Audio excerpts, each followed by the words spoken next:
Xo'p, ana ko'rib turganlaringdek bizada NVC, NVD, NVF va RVT fayllarimiz paydo bo'ldi. Mani o'zimni tavsiyam bunaqangi fayllar ko'p bo'ladi. Keyinchalikda masalan faqat AR emas, OV bo'ladi, VK bo'ladi, elektrika bo'ladi, sabatochka fayllar bo'ladi masalan. O'shaning uchun biza agar anaqada yaratayotganimizda papkani yaratib, новый papka deb birinchisini masalan RVT deb saqlanib qo'ysak bo'ladi. RVT ga RVT ni solib qo'yamiz. Keyin NVC deymiz. NVC ga NVC ni solib qo'yamiz. Papka deymiz, NVF deymiz va NVF ga NVF solib qo'yamiz.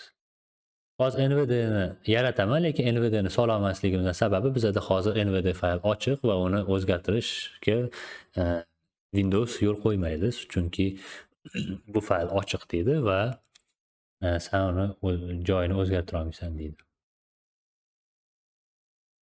Mana. O'shanga fayllar hammasi tartibda turishi uchun mana shunaqangi formatlarga bo'lib qo'ygan ma'qul bo'ladi. Keyinchalik bu format ichiga kirganda sizlar yoki har bitta razdelni bu yoqda sozdat qilib turib masalan AR razdel deb AR ichiga RVT mana shu hammasini tiqib qo'ysangiz bo'ladi. Bundoq qilib. Keyinchalik bu yoqqa OV, VK va shunga o'xshagan papkalar ochilganda xuddi shunaqangi papkalar ochib turib, bu yoq buni ichiga ham joylab, xuddi shunaqa tartibda olib ketishni tavsiya qilaman. Sababi